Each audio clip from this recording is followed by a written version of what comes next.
Welcome to Black Love Matters, where this serves as therapy session for figuring out adulthood, loving each other, and finding our inner Barack and Michelle. or Jay-Z and Beyonce, or this one we're going to go with Morris and Pam Chestnut. Now, you know Morris Chestnut has been married to Pam, a.k.a. Now, what they don't call her? I want to make sure I say this right. Blythe. Am I saying that? Bias. I don't know. BYSC. That's her nickname. Since 1995, the couple has 2 children, a son Grant and a daughter named Paige. Now I'm saying that because I think they done celebrated their 20 plus anniversary recently, right? And Niggas ain't know he was married. Where y'all been? Morris Chestnut been. First of all, when he first started in his career, when like 2 Can Play That Game, when that was out, he wasn't sharing it that much. However, recently he has. Like, he's been open, like, yes, I'm married. Yes, I have kids. I don't know what's wrong with you bitches. Niggas ain't. How you doing? Of course he's married. But I think they were able to make this balance of him having the perception or the illusion of being a eligible black bachelor, right? Mm-hmm. But still remaining a sense of connectedness to his wife, right? And they've been married 20 plus years, so they're doing something right. Yeah. Yeah. Anything else about them? No, I just seen that somebody had posted on Instagram, like, them niggas been together for like 25 years. A minute, right? Yeah. Well, the thing is, everybody transitioning, right? Like, folks who was married for them double teen years is going to the 20s, the 20s going to the 30s, and the 30s going to the 40s, right? Like, all this stuff is flipping, right? Mm-hmm. Shout out to them. I love it. Yeah. Who was you? I'm Nero. And I'm Nayambi. And this is episode 206, y'all. Hey, happy Wednesday. We missed y'all. Be sure to leave 1, 2, 3, 4, 5-star rating and review on Apple Podcasts and on Stitcher, and follow us on all forms of social media at Black Love Matters. That's Black with no K. Yeah. What's going on with you? I don't have much of a check-in because I figured our check-in would be like about what we did this weekend, right? Mm-hmm. That's the majority of my check-in. Other than that, I don't have much. As y'all are listening to this, we probably will be finishing up an eye appointment because we niggas and we waited to the end of the year. And, insurance not renews, right? But we switched to different insurance plan to save a couple extra coins. And so this insurance plans we got now includes like eye benefits and everything. So I'm about to get that quick eye exam and maybe a quick pair of cheap frames before it go ahead and expire. So y'all wish me luck. So as I go into my new health insurance, I'm already ready. Are we the only ones who wait to the last minute to do that shit? No, everybody does that. What? I'm surprised we was able. Well, them appointments be crazy with the eye appointments. But actually, we got a dermatology appointment coming up too. No, our dermatology appointment is actually today. Oh, and then our eye appointment is next week. Yes. Okay, so we'll let you know how the dermatology appointment goes. He better just give me some retinol and some skin lightening. That's all I need. I just need something with this hyperpigmentation, and then I can go about my day. Oh. I don't want him talking crazy. I don't want to do nothing revolutionary, honey. Keep it simple, stupid. What? All right, look, last time you had that retinol, your face was swelled up. I had this. That's why I stopped. I think I was using it too much. Mm-hmm. My skin was like, no more Satan. Your face looked like Martin when he got in a fight with Tommy the Hitman Hearns. Oh my goodness, y'all! What are you talking about? I had used retinol a few years back, and when I first started using it, my whole skin like broke out. Like every pimple that ever thought about coming on my skin came to the surface. It popped through, and then like 2 weeks later, I had like baby soft skin, and it was amazing. And then maybe like 4 or 5 months later, I put the cream on at night, and I woke up, and my eyes were swollen. Mm-hmm. And ever since then, I don't know. I should have just called my doctor back. I did it, and I just stopped using it. And like my skin didn't instantly go back. Like it took like a year and a half for it to fully revert back to trash that it is now. And I don't know if I think it's the smoke. Maybe it's the smoke, the lack of water, and the diet. That's all. Like the chickens is coming home to roost. Was that a book? The chicken heads who came home to roost. This hoe got roaches in her crib. Who? That's the only book I know. What? You don't know about that book? This hoe got roaches in the crib. I thought you were saying us. I was like, what? I don't have a roach in my house. You said this hoe got roaches in her house. Yeah. No, I've never heard of a book. Is it like Horson? Is it in that era? Something like that. Okay, who is this by? It is by... This nigga got the nerve to have is it a 5-star review? Is that 4.5 stars? Yes. And he got a part 2 and a part 3. It's called This Hoe Got Roaches in Her Crib by Quan Mills. Go to the Goodreads. Go to the summary. It's really a book called like Chicken Heads and When They Come Home to Roost. Like it's an academic book. Oh. But wait, I want to read about This Hoe Got Roaches in Her Crib. Tam, you listening? It said, it said, me and Tam gonna do this over the Winter Book Club. It says, Austin Watkins, a 35 single father, finds himself in a precautious situation, currently locked up in Chicago's Cook County Jail. He knows that, what? Fred Quisha, the trifling, oh my God, this goes on. The trifling mother of his only daughter is despicable, careless, and reckless thought who is, what? The least bit of caring and not Black motherhood, wanting to see her son gain full redemption from his current situation. Dolores Watkins, better known as Miss Watkins, is also hell-bent on rescuing Austin's 6-year-old daughter, Myra, from the clutches of the relentless psychologically, emotional, and physically abuse he suffers at the hand of Fred Quisha. Hoping her son works hard to change the course of his life for the betterment of his daughter, Miss Watkins explores the possibility of changing Fred Quisha's custodies of Myra, but she navigates the complex red tape-filled bureaucracy of child welfare services. Mrs. Watkins decides to take things in her own hand and is willing to put her life on the line for the salvation of her granddaughter. For Lucretia Pierce is a native of dangerous Inglewood, Chicago. Could give two shits about the welfare of her daughter. Her mission in life is simple: get money, smoke good weed, ride bomb dick, nothing more, nothing less. After meeting a potential new bae, Quisha needs some lifestyle changes so she can upgrade her Section 8 squalor living situation. However, a looming pregnancy threatens to unreal her plans for the big come up. The book is another episodic chronicle born out of the dark, gritty social drama storytelling talent of urban fiction mastermind Quan Mills. The Hogarth roaches in her crib would deliver a gut-pinching blow to those who don't understand the many trials and tribulations that single fathers go through to rescue their child from manipulative, ratchet women who use their family as the system against them. What the fuck? What the hell Black woman-hating shit is that? First of all, my nigga Quan, ain't the Watkins, what's his name? What are you talking about? What is the man name? Ain't Austin in fucking jail? You don't get in jail for abiding the law, sir. So what did you do? Meanwhile, you talking about for Quisha and Mother Watkins to come save the daughter. And it sounds like Fred Quisha don't want the daughter, so what is the fight? And it's got the motherfucking nerve to have a 4.12 rating. He got out other of 5. books. Crack Hole Dreams. I wanted to just read can you go back to that? What, do people write reviews? And people got the nerve to write 5-star reviews on this motherfucker. What? Oh, see, this one smart Black woman. Nope, I tried it, but no. LOL, I refuse to keep reading this. The author is doing too much and not enough at the same time. Did not finish. Let me go to someone who loved it. Where to start? First, I started reading this book because I was very amused by the title and the cover photo. This bitch can't write. Trash! Have you read the book? I can tell you it's trash. You don't know it's trash. It is trash. Put it in the trash. This nigga got a bunch of... How did you hear about this Hogarth roaches? Actually, somebody interviewed Quan Mills on one of their podcasts. I think it was... This Hogarth roaches in her crib. This Hogarth roaches in her crib, part 2 and 3. Crack Hoe Dreams. Gutter Hoe Dream. What? Why is everything hoe? Oh, this is my favorite one. Pregnant by my gay stepdaddy. Finesse Queen. CNA Hoe. Oh my God. CNA Hoe Dreams. A bad white bitch. Why she ain't a hoe too? Predated by my mother's gay. What the homophobia, misogynistic, xenophobic shit is Quan Mills doing here? What you talking about? Now type in mine, Chicken Heads Who Came Home to Roost. That's an academic intellectual book. Oh. Type it in. This hoe eat chitlins. I don't like this.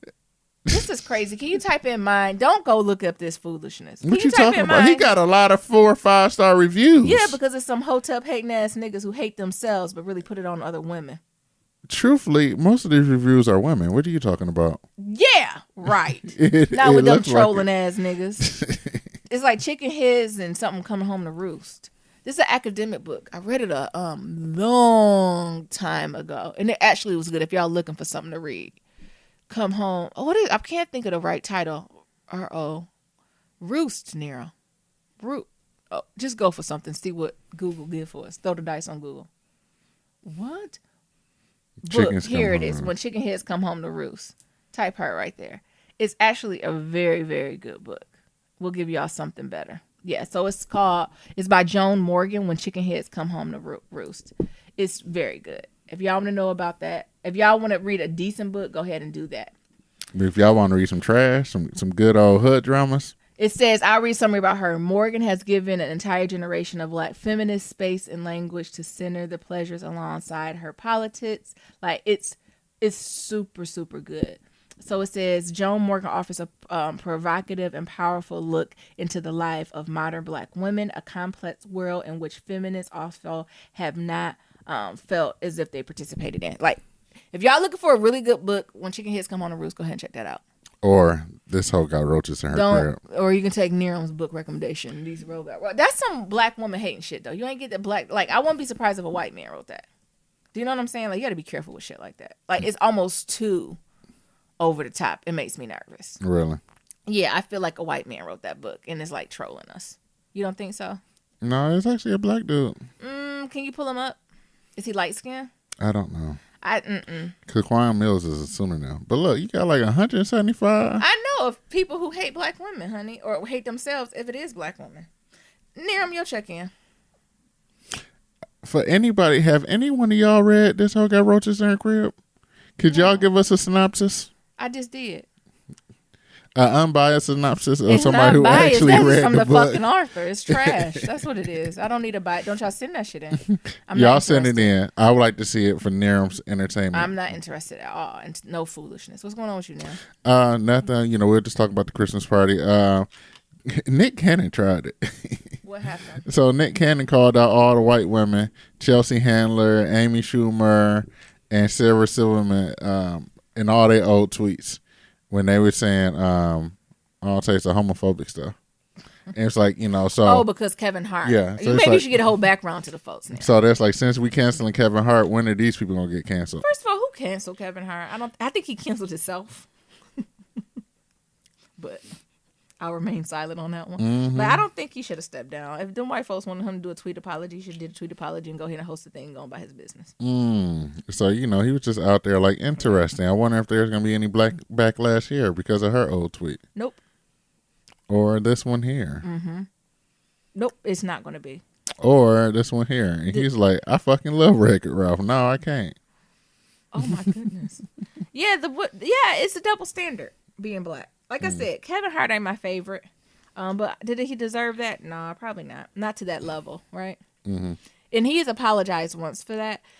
I didn't understand why he bowed down, didn't apologize. I mean, I guess, right? So he's doing it on his own terms and not by the terms of the Academy. But sometimes you get to the point where it's like, you know, I said, Nene Leakes. I said what I said. Period. Then also, when do you leave space for people to grow and develop and to, you know, change? People do change over time. You can't. Not in this world. And I do believe, and I don't think and I also believe the comments that he was talking about were jokes. Like, I don't think that's something that he said in his journal and was like, oh yeah, this is who I am to a core. This is me as identity. Like, I think he was trying to be funny, right? Which is the reason why I'm not the biggest fan of Kevin Hart, because he has to try really hard.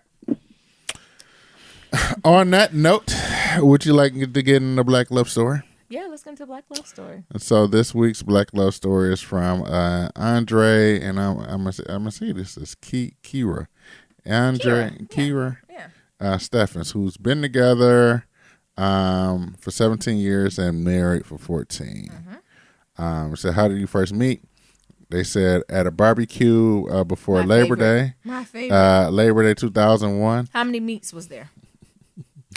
Well, let me get there. Oh. My friends and I got there really late because we all had to work. There were hardly any food left, and it was the worst. Oh my god! Ooh, that's the worst. I just wanted to leave, but a group of us got a chance to hang outside and get to know everyone there.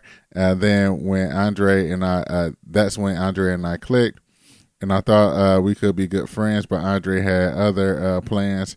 He held my friends and I hostage until I gave him my phone number, which he called to make sure it was a fake. Mm-hmm. Best night ever. Mm-hmm. When did each of you know that your partner was the one?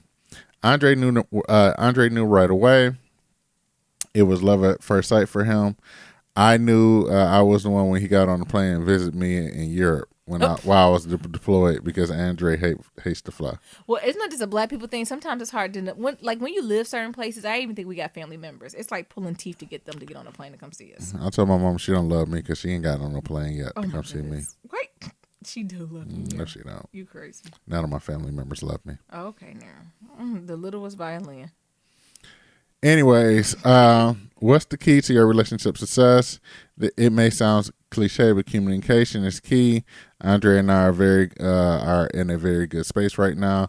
But in the beginning of our marriage, there was a lot of assumptions on both parts, and lacking communication had us at each other's throats. Once we made the time to address those issues, we were able to talk about what we wanted from each other and put our words into action. Another important value we cherish is spending time with each other. Mm-hmm. As we go through life, it's easy to get complacent and take your partner for granted. Exactly. I think the fact that Andre and I are able to make time to spend with each other, even to this day, it says a lot on how we've grown together despite several moves, working in opposite shifts, and having kids. Yeah. It's about longevity, ain't it? Mm-hmm. Hang it in there, right? Being steadfast no matter what. Yeah. Mm-hmm. What advice would you give young married couples? Make sure you are happy as an individual before you place expectations on someone else to make you happy. That's an inside job. People can usually tell if you're not right within, and ain't nobody trying to wife or bag Debbie down there. If you can master that, then being in a relationship and making it won't last feel like work at all. Since you're secure with yourself, you can be strong for your mate, and it's almost like second nature. I love it. Anything else you want to tell us about our love story? Supporting your partner is paramount. I've had many interests in the 17 years that I've known Andre, and he supported me through every step of the way. Andre is a bit more stable, but I've always supported his dreams. He too, what did he say? He too is talented. He too is talented for me not to. What? Yeah, he's too talented for her not to. Oh. Come on, Nira. My bad. I didn't get it. Plus, I got the ultimate homie hookup when I need for a function or something. And then look at him. Come on, Black Tie. Mm-hmm. Black Tie affair. Come on, Black Tie. Come on, teeth. Come on, bald head. Come on, baby hair. They cute. Is Niram ever going to get pictures up? Yes. Y'all keep asking Niram, is he going to get it up? What you think about that couple, Niram? I love that. Yeah, that was dope. Yeah, I love their story and their growth, and just being there for each other, and also recommending if like folks are different, and like I really like it. It's really nice. Mm-hmm. Mm-hmm. Yeah, so shout out to you, Andre and Kira. Mm-hmm. I hope I said your name right. Yeah, y'all beautiful. Well, let's get into some pillow talk. We rolling into pillow talk. Y'all probably like, ooh, they going fast, honey. Child, we doing a couple condensed episodes this Wednesday and Friday because we're preparing for something real special for y'all next week. So if you just hang tight, it'll be well worth it. Right, Niram? Mm-hmm. Mm-hmm. So yes, what's the first check we have to do from the previous weekend? This past weekend, my company, we did like a holiday party and it was lit. We won't say where it was at, but it was an extra place. Mm-hmm. It was team too damn much. Like, it was something that's usually open during business hours that they completely shut down just for the company and reopened it. And it was like a black tie thing. Yeah. It was sick. First, do you want to start with, we stayed in San Francisco. Yeah. That weekend. And first we were going to come back and forth. We were like, no, let's just get a room. Let's get a room and just chillax and chill. Do you want to say what we did on Friday night? We went to something called the One Dome, the Secret Garden. Oh, my God. The Unreal Garden. It was called the Unreal Garden, One Dome in San Francisco. Have y'all ever heard of that? This is some like virtual reality. It's like Pokemon Go, but for gardens. Yeah. I think that's the best way to explain it. You're wearing like virtual glasses or something. Yeah, it's like an augmented reality of art. Oh, who? Augmented reality. Augmented. I know what. So you put on these glasses and like things that was there that wasn't there is there, like Pokemon Go. Yeah. Like, you know how you put up your phone camera and then like that Pokemon be there, but imagine. Yeah. The art. Now imagine having looking at it through your phone. You got these glasses on, these goggles. Yeah. And you look around and it's just art just pop up. Yeah. And you interact with the art and just it's like the interactive. Pokemon. Yeah, so you can look like at the bottom of the art, you can see the layers of it. And it wasn't that long, right? I think they would have gave you 30 minutes Yeah. to go through it. And as the VR glasses, actually was a Groupon for it. That's why I got it. Yeah. And it was cute, right? Like, it was a little hard because I wear glasses, so sometimes my glasses were hitting against it. But Niram, me, like, you really liked it though, right? Yeah, it was interesting just to see the art and the different layers. It was just cool. It was cool. I think the interesting part, like, going through that and going through like the layers of the art, because since it's like augmented reality, you got these goggles on, like you can just go and like walk through the art and look at it through different perspectives. But I think one of the things that Nyambi enjoyed was this bar. Oh my goodness. It was called Elixir, and they were selling something called Kava, Kava. I don't know what the fuck it was. And they gave us like samples of it. And it was like, as we were drinking a sample, they was like, oh, it might make your tongue numb. Bitch, I wanted to spit it back in the glass. Like, what? And it's like, they really couldn't tell us what it was. Like, it's kind of a stimulant that relaxes you. First of all, bitch, I'm smarter than an average bear. How is it a stimulant that relaxes you? That's not what stimulants do, ma'am. She's like, well, it just depends on how much it is. But I'm assuming it's some type of plant. Isn't it Kava, Kava, that was fermented? It's some type of hipster kombucha, tea, weed. I don't know what it was really, but I just got a shot of that. And Niram, what did you get? You ended up getting like a matcha mojito? Yeah, like a matcha mojito. That was pretty good. And I got like this walnut, like vegan cookie. Like it was a bar. It was like a non-alcoholic bar with fancy drinks. And I'm like, Jesus, I just wanted like a gin and a grapefruit. Did I say kava is a part of mescaline? A who? No, I'm saying that wrong. Word wrong. What? Meth? I don't do drugs. What you won't do is implicate me on this podcast. I do not do drugs. What are you talking about, Daryl? No. What? No. You said it's a form of meth. What? No, it's not meth. What is it? I don't know what that is. A word you can't say. That's what I said. What does this say? Let me see. I can't see the podcast in to keep my mouth. Methylsticum? Methylsticum? That's why I was like mescaline. Okay. A plant native to the Western Pacific Islands. The name kava comes from the Polynesian word awa, which means bitter. The South Pacific kawa is a popular social drink similar to alcohol in Western society. What the fuck was we drinking? I don't know. Some people take kava by the mouth to calm anxiety, stress, restlessness, and to treat sleeping problems. It's also for attention. I don't know what the fuck they done gave me, honey. We drank some kava. I just did a shot of it. Did you feel relaxed? No, my tongue was numb. Because as soon as she said it, my tongue went numb. And that didn't make you relax? As soon as she said, I almost wanted to cuss her out. And the women behind the bar looked like the stereotypical, like hippy dippy extras from like Mamma Mia. No, I was gonna say extras from Girls. They kind of remind me. No, they weren't stupid. The girls are like white women from New York who look a little dirty. That's what I think of Girls. These are not that. But some of them were a little dirty. They San Francisco dirty. Yeah. Because San Francisco got a tinge to it too. Mm-hmm. San Francisco is one of the dirtiest places. I didn't realize how dirty it was. Like the homeless folks in San Francisco is reckless. First of all, when I was working to get to this place, it was savage. Like the homeless people, all the stuff, we was in the area where all the mall and stuff was, and then we crossed one block, and niggas was just lined up in they sets of homeless people. Mm-hmm. Like it was gang. For the folks in Detroit, it was like the Cass Corridor. And I said, what the fuck is going on here? And you could tell it was getting night. They was putting out their blankets and shit. Mm-hmm. And some of the homeless people was selling knives. I said, I'm not walking by that motherfucker with them knives lined up. It hit me in my Achilles. I'm not playing this game. And then it was this Vietnamese restaurant around the corner. And they was like, let's go. And I was about to hit the corner. And the whole thing, like you literally had to step over people's legs. And I was like, I'm good. I said, oh, that's their street. I can't come down there. They can have this whole street. I said, this whole street belong to them. But I said the reviews on Yelp says it's going to be good food. Yeah, okay. I bet the people on the street wrote them. Come on in. Like, I ain't about to step over them. I feel like I was stepping in their living room and shit. You're not stepping in your living room, baby. Shit. Mm-mm. You could have walked across the street and then come on and look real obvious. Well, you should have found your inner white person because the white people just went. The right white over folks there. was stomping down the street, and I said, "Not I said the damn cat, honey. Mm-hmm. I can't do it." So we ended up just eating at the food court. You ain't fuck up that Charlie steak. I did. cheesesteak. I surely And did. I was mad because I was trying to get something else, but everything was closed. And that's the thing with San Francisco. Like, it's a cool city, but shit close up. Shit close up, and the homeless people are not to be fucked with. Like, they bowed it, right? They more bowed it than the New York homeless people. At least you ain't seen a penis this time. Well, the last time I was there, I seen somebody who was just walking naked and wasn't drunk. Oh. They was just walking around naked. They just nudist.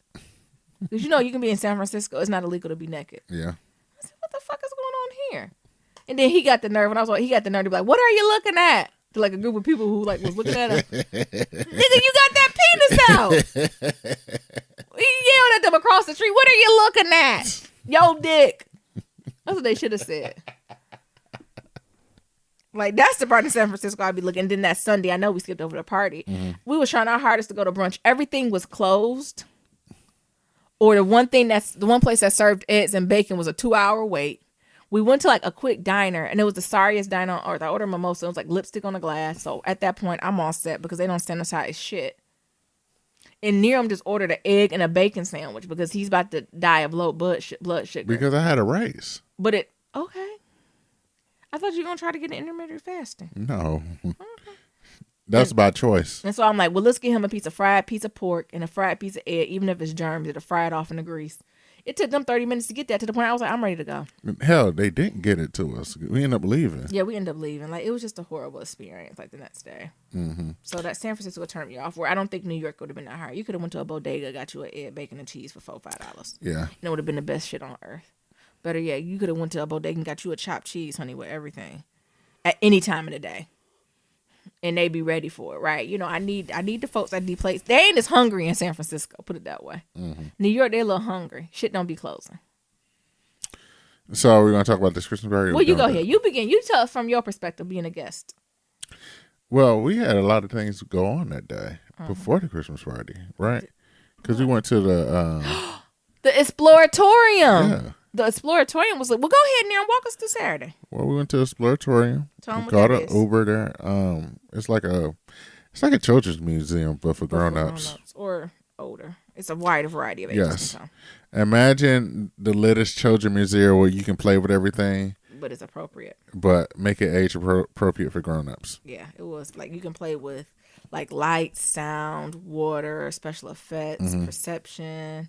It was amazing. Like electricity, magnets, all of that stuff. And Naomi got turned off maybe about an hour in because a little kid pushed her out the way. A little kid pushed me out the way. I said, where's your parent at? I didn't get turned off, but that little kid threw me off because I almost wanted to push him back.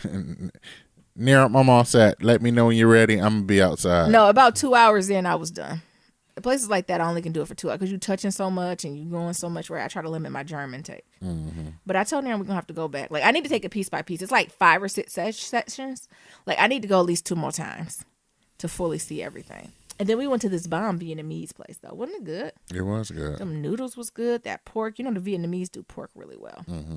Then after that, we met up with some colleagues.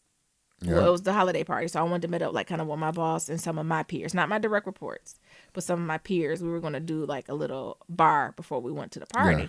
And so when since I don't live in San Francisco, our colleague, my boss actually picked a place. And what was the place now? I'm telling about. Oh my God. It was a fucking juke joint with white people saying nigger in there. I Hard didn't even hear. ER. Neeram was like, they said nigga. I was like, I did not hear anything. We got to go.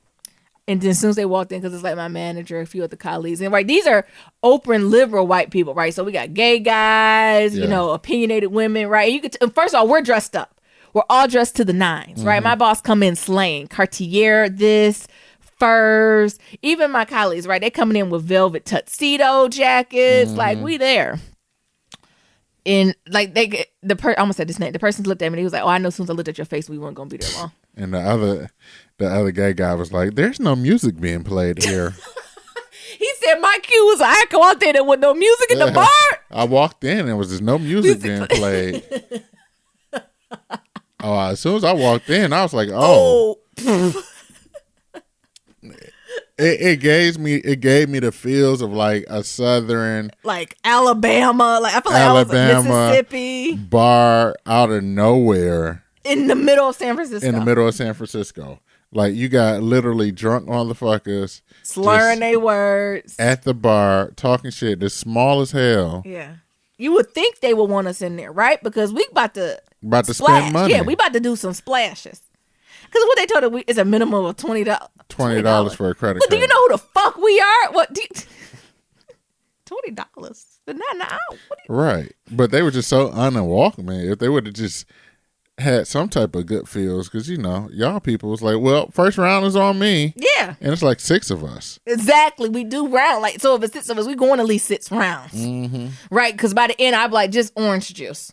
Just seltzer for me, right? Because that's how everybody, oh, my turn, let's go, right? So the bar was going to make a decent amount of money. Mm-hmm. So I'm on Yelp. My bar, everybody on Yelp, everyone looks down. And then we all look up together and be like, there's a tiki bar down the street. Let's go. And we went to this tiki bar. And I don't know if it was Asians or Hawaiians or Samoas. What they do? And those my ties was off the hook. Welcomed us with what? Open fucking arms. Mm-hmm. And made the best Mai Tais I've had. I don't know if it just tastes so good because I was just coming off oppression. And you know, anything after oppression tastes sweet.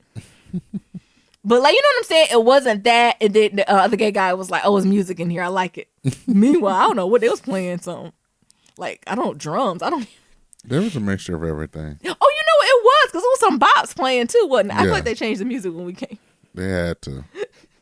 Because we was the only one buying rounds. Everybody else sipping one cocktail. We want to hold. The bartender's like, what you Right. want? And we yell, what do y'all want? Like, Give I us don't a know. picture of my ties. It was like he was like a picture. He was like, yeah, just a whole round of Mai Tais for all of us.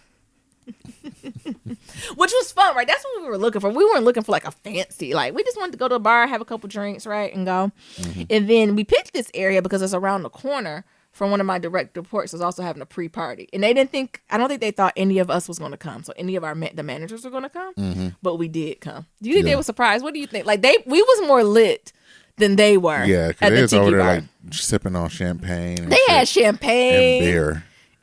Don't even go. That champagne was good though. Mm-hmm. And it was like just a whole calm energy. Meanwhile, we're talking mad shit at the tiki bar about everyone and everything that walked by. And like I feel like we had to redeem ourselves. Like when we walked in, it was like, "Good evening, everyone." Right, because everybody Good morning, was like, my name. They had fancy music playing and shit. They had like jazz in the background, and we listening to Yes Indeed. What's it called? Pokemon. How the verse go? Little Baby. Yeah. Yes, indeed. So we rowdy and we come in and like, oh. Y'all classy. I guess we should be here. the grown-ups. But I think it was something to it. How did you think they received? Like they received you. They enjoy you. Yeah, they do. You know, they enjoy me. You know, according to some of the white folks, I'm the coolest black person around. Yeah, and I'm looking at them like, what about me? You're not that cool. I guess no, I'm not. As we getting deeper into review session, season. I'm not as cool as I was. Nope. Or you thought you were. Or I never thought I was cool, so I'm all right with that. But everyone was dressed beautifully, and then I had to be the one to say squad up. I got the Uber. As soon as I said the Uber's outside, everyone's like, we gotta go. Right? Yep. But that was fun. And then we got to the place and it was beautiful. Like, I don't know how to explain it, y'all. Like, it was everything from ice skating at a place where you're not supposed to ice skate to like visuals and people dressed up as things that they're not supposed to be. Niram, how many shrimp did you eat? A lot of shrimp. At least 30. They had that that shrimp cocktail was so damn fresh. Neil's like, they just keep bringing out more. I said, that's the goal. And I was like, I'm just going to keep eating this shrimp. They had shrimp, sushi. They had like tater tot bar. But it wasn't just like normal shit, right? You can load it up. They had steak. They had champagne, which you came in, signature cocktails, drinks, lemon tarts. Like, it was crazy. Yeah. It was unlike anything I've seen before. Damn, I didn't get no dessert. I did. Oh, this you did. Remember you got that chia pudding with mango compote? Yeah. I got a lemon bar. It was hitting. Actually, the desserts wasn't as... For some reason, I thought it was going to be like Willy Wonka and the fucking chocolate factory. And it wasn't. And it wasn't. It was like, get this lemon. It reminded me of after church service. We got lemon bar. We got pudding. No one make your choice. Compared to, for all the other stuff we had. Oh, but, they had those churros by the ice rink and cotton candy, too. So maybe they was like... Oh, yeah. I did have a churro. Yeah. And they had some bomb-ass hot chocolate. Did you try the hot chocolate? Yes, I'm the one that gave it to you. But I wasn't sure if you got one. Yeah. Oh my goodness. Thoughts on it, Niram, though? The hot chocolate was all the event was cool. I think next year, if we do decide to go, I'm not gonna be dressed up as I was this time. Why? I'm going in there with a ugly sweater on and some Jordans. Not with me. And we're gonna have a ball. Not with me. You didn't like being dressed up? I think 85% of people were dressed up, but there's a 15% who look like just got off work. Mm-hmm. And it wasn't a work day. This one dude had like an ugly sweater suit on. I've never seen that before in my life. He thought he was He did. The thing is, I think he thought he was flying his head. Mm-hmm. You don't think? Yes. I think in his head, he thought he was killing the fucking game. It may be because I geeked him up a little bit too. I said, okay, I see you over there, ugly sweater suit. And what did he say? Thank you. Thank you. That's what I said. He probably thought he... You know, some folks who work with me ain't they are the brightest, but they ain't the brightest. I'm laughing at you, not with you. Yeah. You know, sometimes, a lot of folks who I work with don't pick up on social cues that much. But I enjoy dressing up. You didn't like dressing up? Yeah, it was cool. I would say the majority of people were dressed to the nines, though. You wouldn't say? I would say 49, 50. What was other people? Well, they're younger, right? So they buy these tuxedos that are ill-fitting. But they're dressed up in a tuxedo. That's what I'm saying. And that's the thing. Like, where'd they get their tuxedo from? Yeah, everyone had. Near I'm just being funny because maybe it was ill-fitting, right? Or this is the first or second time they don't really wore it. But I thought people was fly. What about American Psycho? He was fly. He was clean.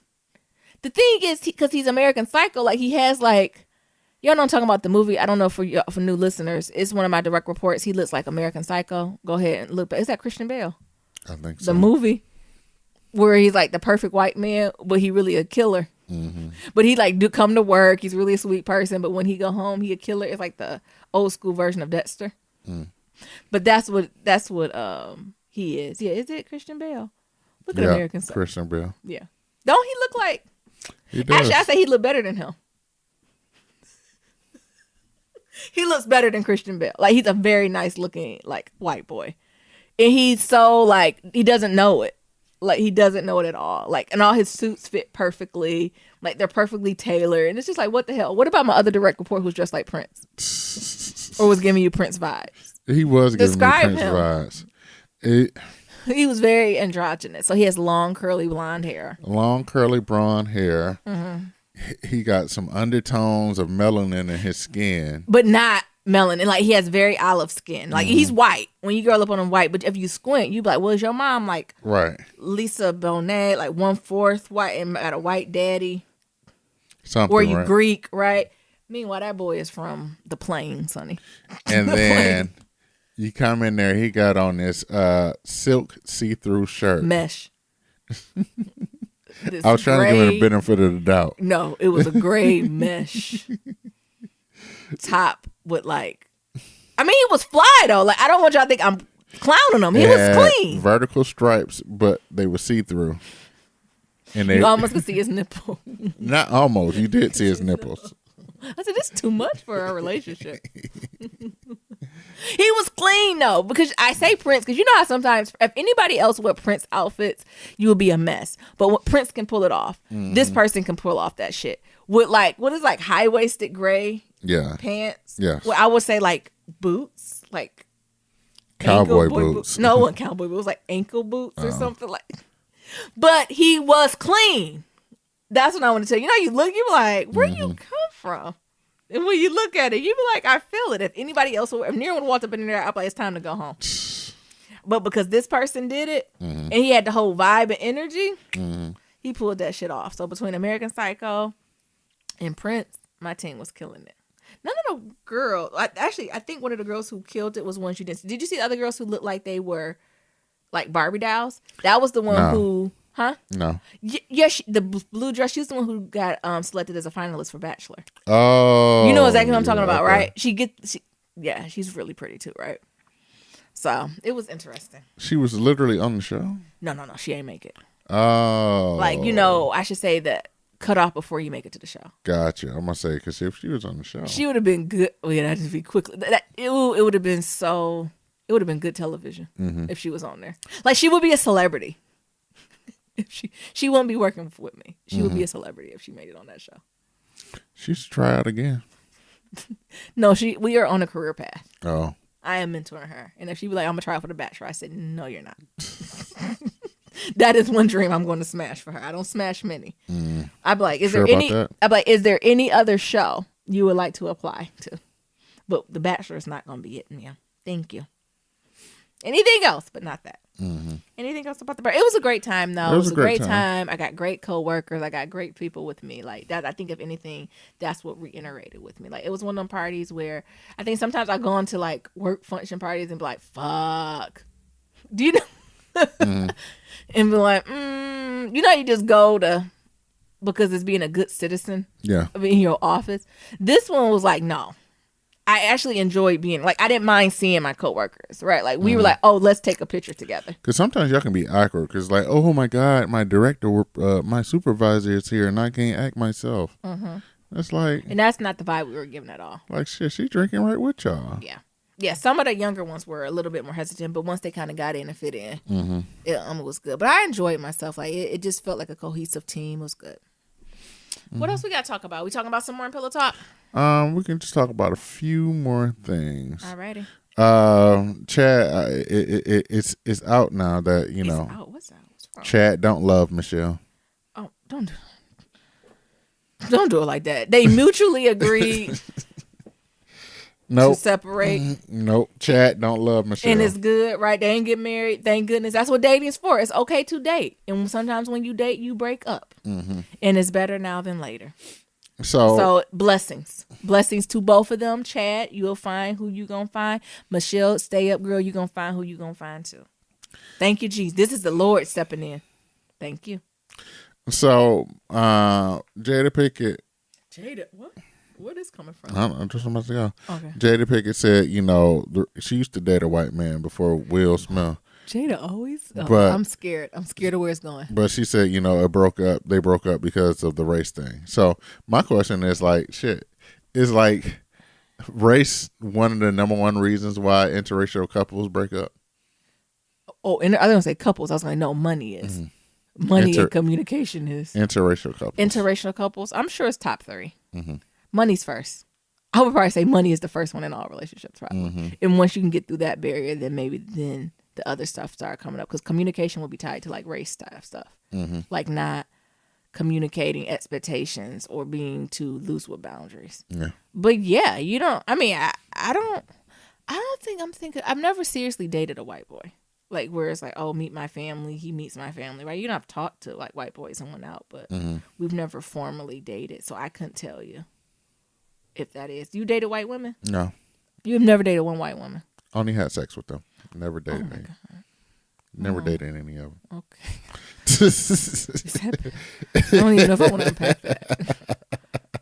I don't know where I want to go with that. Oh, okay. I'm just being honest. But I can imagine it would have to, right? Like just like when folks come from different religions, right? Like I'm sure that's something that bubbles to the surface, right? If you don't address it, set clear expectations and boundaries, it's going to bubble over. If it's something that you think is just going to address itself and fits itself, it's not. It's something you actively have to work with every single day, because if you don't work with it, it's going to work against you eventually. Right? You only can hide it so long. Yeah. So yeah, I would assume, again, this is me assuming, and hopefully I'm not making an ass out of you and me, but if you're in an interracial relationship, I would assume race is something that you talk about very, very often, right? For many, many years. I would assume it takes many years to get to a place where it's not a part of the conversation, if ever. Because, especially in America, right? Because it means something. Because of the system at play, it means something to be black and it means something to be white. I agree. And you have different lived experience. And that doesn't mean you can't intertwine those experiences and be happy and have a family and thrive, but you're going to have to unpack, because you can't, again, I ain't taking off white folks now, but you can't expect your partner in any relationship or race, right, to know how you feel or why you feel or what it looks like. So I think you have to go above and beyond in the communication area when you're in an interracial relationship for it to work. Again, just me assuming. Yeah. And also, all shit aside, he did seem like a I don't see color type of motherfucker. Yes. Yeah. And I don't know how that worked. Well, now I don't like to say what will and won't work, but if you were in a relationship and on either side, the white man or the white woman be like, I don't see no race, run. And if you're black, Asian, a piece of black, a piece of Asian, a piece of anything, if anybody talking that stupid shit, run. because that's a sign. I could even take like I don't really understand, right? Or I'm not good at articulating, right? Because that's stuff that can be taught. It can be received. You can grow. You can evolve that. But when a motherfucker come in talking about, reading Rainbow and the Rainbow Connection by Kermit the Frog and shit, like I don't care if you're black, white, yellow, green, purple. That's why I said all that Rainbow Connection. No, that ain't gonna work because if you have children together, they need to understand that when you all have this child, you have to be able to equally explain to them their black identity and their white identity and how they both intersect. Right? Like you can't just be like, "Oh, you're not black or white. You're gray." Like, what you mix those two together? What the fuck is that stupid shit? Gray. What race is gray? Setting that child up for years of therapy. They're gonna be in kindergarten. I'm gray. Yeah. Oh, mama and daddy. Congratulations. Good for them, right? And it had to be a lot to do this on national television. Right. Jesus. I think that's the hard Jesus. So part. I'm trying to have some empathy because they human. Because I know y'all tore them up. Y'all had to tear them up like that on the Instagram, on the Twitters. So, I mean, I think I would have been more likely to tear them up if they still was faking the funk. They'd be like, oh, so y'all just gonna get on this television. It's like they've completed a sentence in the middle of the season. Like, you know how you be having a conversation, you don't know where it's going. You're like, oh, this is going bad. And they ain't know until the middle of filming that it was going left field. Right. And then they continue to try to fake the funk. I think I could have drugged them a little more. But the fact that they're unpacking all this. Michelle. Don't worry, sis. You're going to bounce back. What's the white man name? White black man? Chad, you're going to bounce back too, bro. And you're going to find your forever. This was just a learning experience. Yeah. All right. What else we got now? I just want to do one last thing. Yeah. Cheap and cheerful. It's holiday season. We in the middle of cuffing season. Y'all gonna plan on bringing y'all family members. Your baits, your family members. So I found this article that says 7 tips to getting good with your baits family during the holiday season. Yeah. What is it there? So tip number 1 is come bearing gift. That's true. You don't go to nobody's house empty-handed. And the thing is, Negroes, though, you adjust it to your budget, right? If you got a Kool-Aid budget, don't go buy champagne shit. So if you on a Kool-Aid budget, take your ass to Trader Joe's and buy them $5. I almost said roaches. I'm thinking about that book. Buy that $5 bouquet of roses and that $2 chuck, right? The thing, $2 chuck, you really not supposed to drink that. You're supposed to make sangrias from it. Or you can go get Michelle Obama's book. What? And just bring that as a look. Hosting gift for the house. Look, Loki, I might like that. This is for the house. This is for the lady of the house or the man of the house. Oh, hey, whoever needs it. That's a cute one. But I do think bringing gifts is important. Or make sure you can cook. Buy something. When you don't know them like that, buy something from a cute. This is mid-level. If you have a decent little budget, go ahead and go to a little cute overpriced cupcake shop. Or get a little piece of cake to share. Find out like his mom's maybe favorite cake because mama or grandma or auntie, daddy, whoever it is, gonna be slaving in the kitchen to cook what everybody else want. But bring them a little piece of dessert. And if you do got champagne pockets, go ahead and bring them that champagne. But I think it is nice to bring just something. Yeah, and you can do it for a few dollars. So go ahead and do that. Tip number 2: make yourself useful. Yeah, just don't feel like a bump on a log. Now, this don't mean go up in their fridge, right? That don't mean this, but. Something I like to do is like, oh, can I help you in the kitchen? And a lot of times they'll say no. And you're like, oh, well, I'll just take the plates to here for you. Right. I'll take the plates to the counter. Yeah, I'll take the plates to the counter for you. Can I do that? Right. Oh, I'll help clear things off to put on the counter for you to put in the fridge. Right. Sometimes just being in it. Because it's the worst when you go back in the kitchen and everybody just sitting looking at you. Right. Or I like to say, oh, where your broom at? It don't even got to be none on the floor. But it's just the illusion of help. Oh, you just kicking up dust. Literally. Or I'll say, how can I wipe down your table? Right? Stuff, low-hanging fruit that you really can't fuck up. Because, sometimes black mamas be funny. Oh, can I clean off your counter? Can I I'll clean off this table for you. Oh, let me put the pot back. That's when you ask, can I put the pot back in the fridge or in the cooler? You got to be careful with what you. Right. You got to ask, may I? Can I do? Okay, thank you. Can I bring the dessert out for you? Can I get you a piece of that type of stuff? I think that is because it makes you feel a part of the family. Yeah. Tip number 3, watch your mouth. So they're talking about cursing and things. You of don't that be sort. going there cussing. Like Niram and Ayam, we be cussing on the show, but I ain't going over near mama house. Hey ho. No, I ain't gonna go over there and be like, have you read the This hoe hoe over there with the got roaches in her house? No. No. No. You say this, we say this for us. We Black Love Families community, right? We peers. You say the cuss and swear and all that for the peers. You bring it back for the babies and the elders. Right. Then the thing is, you might go into a cuss and swearing family. I still don't jump in, right? Until I'm comfortable and I know the level setting. But bring it back. Yep, because your family cuss a lot. My family do cuss a lot, but I don't cuss in front of them. They say nigga a lot too. I do say nigga a lot. I try to be careful saying nigga. I got so comfortable saying nigga, I sometimes got to catch myself Oh, you around say other Black people. I'm like, this African American person.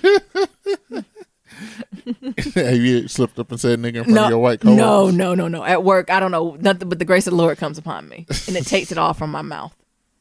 I guess that I don't see no many there. You know, I don't really call white people niggas. So that's interesting because, you know, at the barbershop, you know, my barbershop is black Yeah. and these niggas is straight hood. Yeah. And, you know, sometimes they got white customers in there. Yeah. And they just be like, nigga this and everything. Not the white customer, but the barbers. Yeah. And I was like, oh, okay. Y'all don't give a fuck. Or you know what I say at work? I'll say Negro maybe. I don't say nigga though. But I don't. They just don't get the privilege of seeing that side of me, right? They just don't get the privilege of that. It's a privilege if I say nigga in your presence, and you don't get that at work. Oh, okay. We ain't that cool. So for all the white listeners out there, be privileged. Yeah, it is a privilege. That means because it's a sense of what's the word? I don't know. What's it called when you intimacy? It's a sense of intimacy. Maybe we should have an episode just breaking this down because some Black people hate it, right? And I try to be aware when people tell me they don't like it. I try to be sensitive to it. But it's a sense of intimacy tied to that, and when we share it amongst ourselves in our community, that I don't think the white should partake in. Just like I'm sure they call each other names that I don't understand. Like, you know, they say things like malarkey and like I don't know. Okay. Tip number 4: find a common ground. Don't start no controversial shit. Why don't you ask about Greenleaf?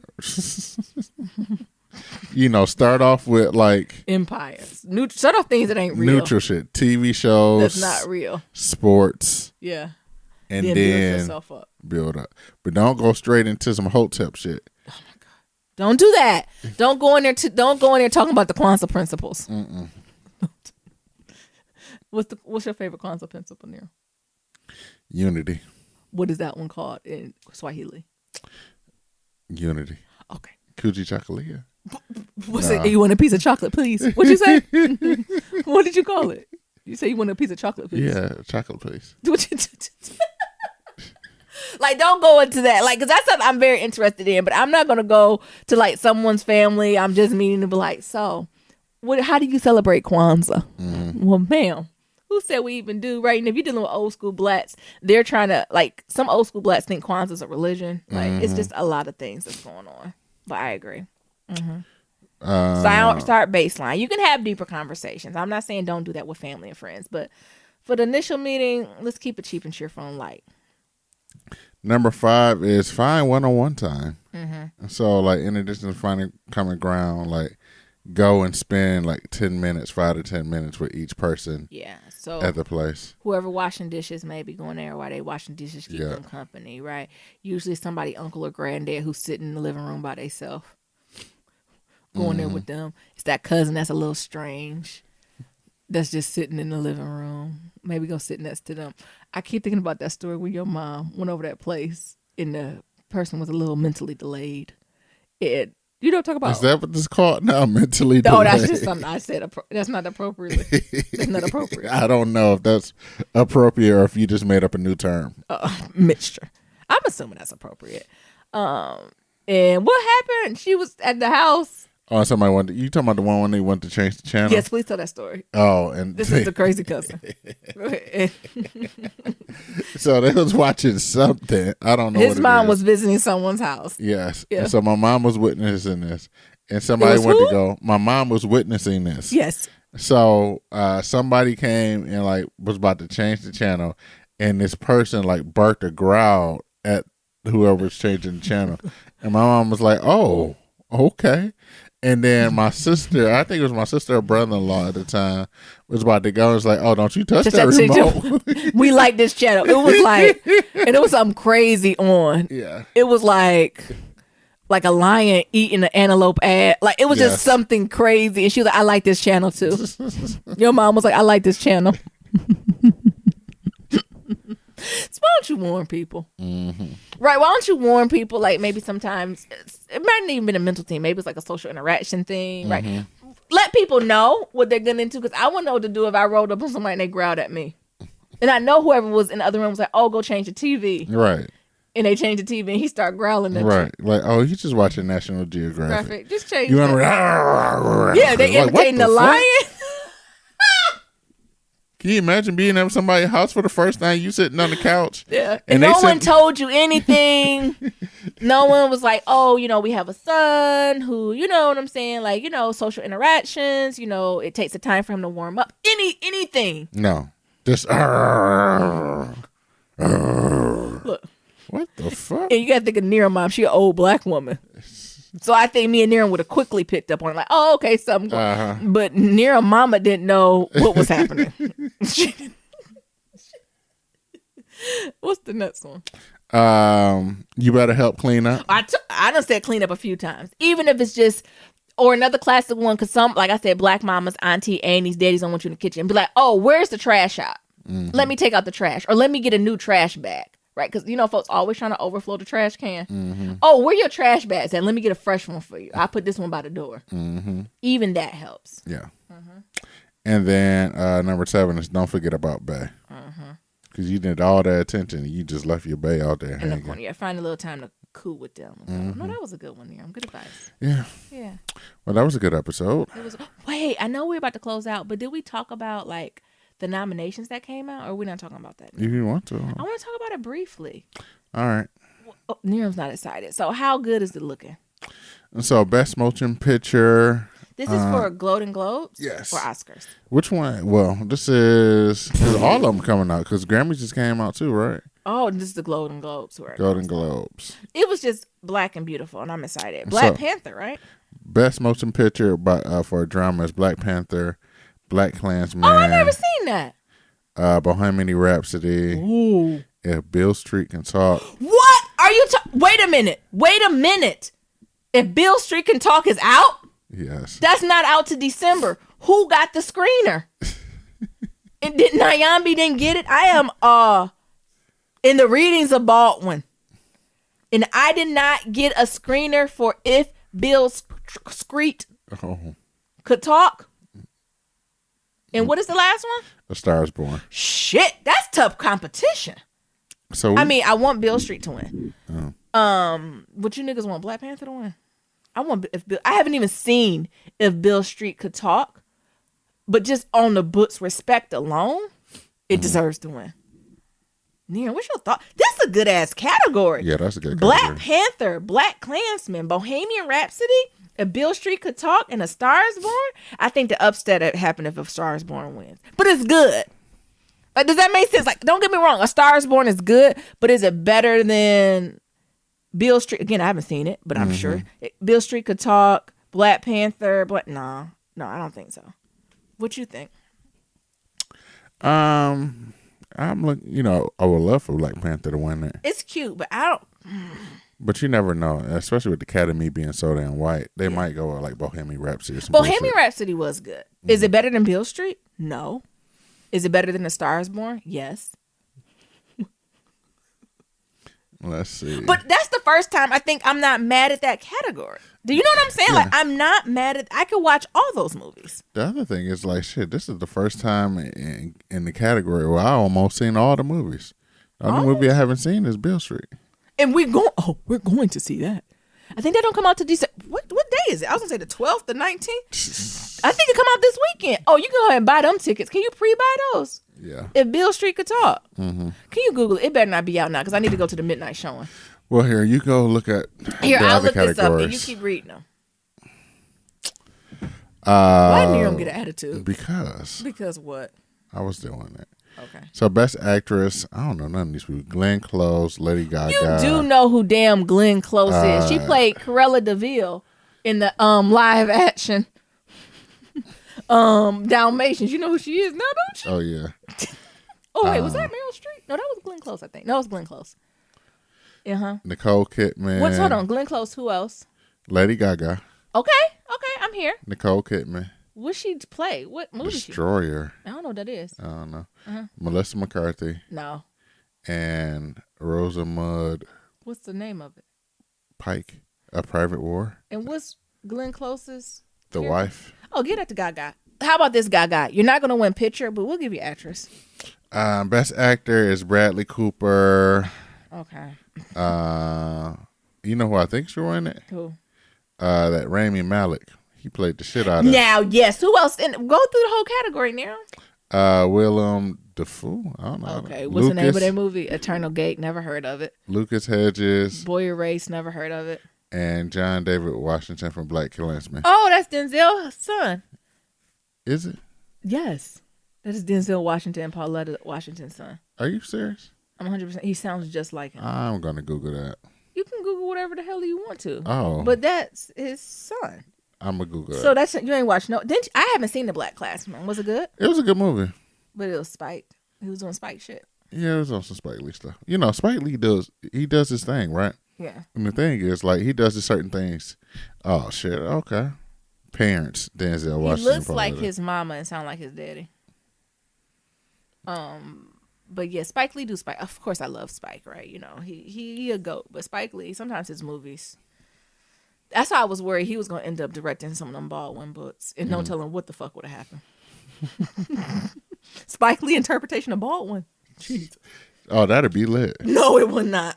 No, it would not. It's too much in one room. My favorite thing is when like Spike Lee put people on a dolly and that camera be moving. And roll it. That is a classic. And they be making those like facial expressions and shit. Mm-hmm. And they just be on that dolly. Yeah. That'd be your time to act right there. So I'm going Rami. Is that his name? Rami Malek with Bohemian Rhapsody. He played the fuck out of that. Get that to him. I don't know what any of the other ones did. Bradley Cooper, he did good. Mm-hmm. But get that to Rami. All right.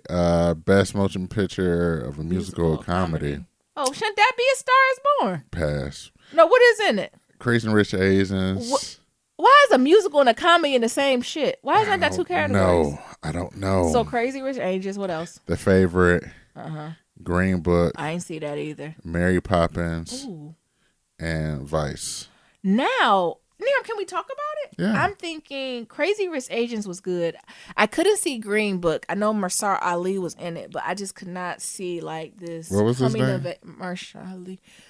I just couldn't see this coming of age black book and like this black man who's black excellence and this white man who's the anti that and them coming. I just wasn't. Mm-hmm. I'm not in an emotional space to see that. I might watch it over Christmas break, but it would just be hard for me to go watch that and go to work. So maybe this movie is good, but I don't know. I think I want to go with Crazy. Low key, don't take my black card. I like Mary Poppins. Did you even see Mary Poppins? Them previews look lit. Uh-huh. You cannot tell me that Mary Poppins ain't gonna be popping.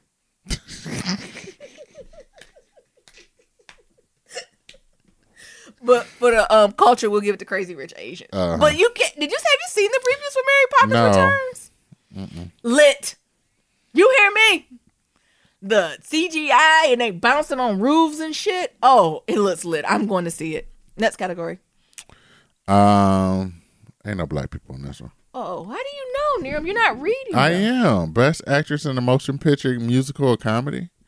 Ain't no black people. Crazy Rich Asians. Ain't we rooting for Constance Wu? Okay, yeah, we can root for her. So best actress in a motion picture. Get out to Constance Wu. Crazy Rich Asians. Next one. Best actor in a motion picture, musical, or comedy. Christian Bale, Lin-Manuel Miranda. Oh, that's Hamilton, man. Get out to him. Look, what movie is it? Mary Poppins. I'm here for Mary Poppins is the sleeper of the season. You haven't even seen it. I could tell from the previews it's the sleeper of the season. Jesus. Next one. Best actress in a supporting role in any motion picture. Oh, give that to Regina King if Bill Street Can Talk. I haven't seen it, but I know it's good. Oh, okay. Best actor in a supporting role in any motion picture, Mahershala Ali. Mahershala Ali in Green Book, or are we gonna give it to Adam Driver in Black Klansman? How did he act in there? Did he act his ass off? Yeah, he did his thing. I might be willing to give it to that white man Mm-hmm. if he acted his ass off in Black Klansman. But Mahershala Ali, I'm sure. I mean, he just playing a classy black man. I just. That's not enough for you? Next, best motion picture animated. Incredibles 2, Isles of Dogs, Ralph Breaks the Internet, or Spider-Man. Oh, Into the child, Spider-Verse. Incredibles 2. Come on. What? You ain't gonna give it to Black Spider-Man? No, no one's seen that. Black Spider-Man? Okay. We're amongst the whites. I'm like, yes, it's great, it's excellence, diversity. But y'all niggas ain't gonna see that. Don't pretend. He in Brooklyn? Don't pretend. You didn't see that. I don't understand what they're talking about, these universes. And there's multiple Spider-Mans. It's like Dog Spider-Man. And then what's his name? Mr. Piglet from Tiny Toon Adventures. Like, where he come from? Do you know what I'm talking about? The pig from the Toon World. Like, from Looney Tunes. No, I don't. The pig. The pig. The pig who's, Looney Tunes. Yes. Bugs Bunny, you know. Mm-hmm. Daffy Duck. What's the Yes. pig name? Yosemite Sam. No. The Oh. pig that is in Looney Tunes, his ass made an appearance in Spider-Man. What the fuck is the disjointed that's going on in here? I don't know. No. Give it to Incredibles. Well done, Incredibles. Best director, Bradley Cooper, Starborn was good. Peter Farrelly, Don't know who that is. Spike Lee, Adam McKay. Give it to Spike Lee. Give it to Black Klansman. Stars, don't get me wrong, Starsborn is good. It's like close seconds. It's close seconds. Screenplay. Is there anybody in there we like? Bill Street Bill Street. or Green Book? Nope, I'm going with Bill Street. Barry Jenkins. I don't know who this Peter Form. I think it's a white man. Oh, Yeah, you can tell the story is written from let's with see. the undertone of the colonizer. I think that's it. The Green Book has an undertone of the colonizer. Nobody cares about original score or original song. Wait, what's the songs? Are there any good ones? Black Panther. You don't want them to... Actually, Mary Poppins. Mary Poppins soundtrack better than Black Panther. Sorry, Kendrick. The thing is, it's not even a soundtrack. It's just the score. So it's like the dun dun dun dun. Yeah, so you think Black Panthers is better than Mary Poppins score? Nah, when she's Yes. talking tap dancing in with that fucking umbrella, no, that shit lit. No, them African drums, girl. Come We ain't on. talking about toot toot toot toot. We talking about the other shit. That other shit, that intro Black Panther sound just like any other Marvel movie. But Mary Poppins? Yeah, they win. You Next one. haven't even heard Mary Poppins. Nigga, I don't have to. I know the storyline of Mary Poppins. What is the storyline? It's this white, incredible nanny who comes and gets these bad. It's basically me when I'm going to nanny Okay. and getting them kids in fucking order because the parents ain't raising them right, and she teaching them that she raising them up. Then she leave. Remember there used to be a show like called Nanny, Bad Nanny, or remember when the nannies used to come over Yeah. and like get them. It was like British nannies. They Yeah. would come get these American families to fucking together. Ooh, that's a good one. Okay, next one. All right, so that was original score, best original song, All Stars from Black Panther, Girl in the Movies from Dumpling. Never heard of that. Oh, I heard Dumpling is a movie that's on Netflix with Oh. Jennifer Aniston. Actually, that do look good. I don't know this song though. No, Requiem for Private War, Revelation, or Shallow. Ooh, I don't know. That's a hard one. What's the Star. song? All the Star. Oh, that's SZA. And okay, I'm giving it to Black Panther. You going Black Panther over Stars Born. Born? Although that's a good song. Lady Gaga is singing her ass off. I'm gonna give it to Black Panther. All right, best TV drama. It's not even no good ones. Pose. Oh, I didn't even see that. Americans, Bodyguard, Homecoming, Killing Eve, or Pose. Pose. Oh my God, a Pose don't get that. That's horrible. Best performance by the actor, television drama. Pose. Billy Porter. Woo! Yes, pray tell. Pretty tell. He need to get that. Look, oh my God, these all the categories? Yes. We're just taking our time, aren't we? Yes. Best performance by actress. Oh, The Good Play is good. Christian Bale. Yeah, you like The Good Place, don't you? The Good Place Yeah. is hilarious. That's cool. Give The Good Place that one. I like that. Oh, the Kalimsky Project on there. Best television series, musical or comedy, Barry, The Good Place, Kidding, The Kalimsky Method, or The Marvelous Mrs. Maisel. I'm going with the Calypsy. Oh, good place for the Calypsy. Which one you like better? They're very different. I They're take very the different. Calypsy as a comedy. More of a dramedy. Right. That's a tie. I don't know why they got both of them together like that. Yeah, those can't even really compare. I think we don't went through the majority of them, haven't we? Yeah.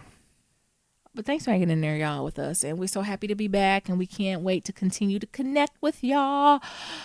You can close us out, Near. Yes. As always, to submit your Black Love story, go to blacklovematters.com. To submit a question for Kitchen Table Talk, shoot us an email, blacklovematters@gmail.com. To leave a comment about anything that we talked about, head on over to that website at blacklovematters.com. We got that SoundCloud, and we also got that voicemail, and that's at 508-784-1111. That's 508-784-1111. Talk to you later, and remember, love is ever evolving. Peace. Peace.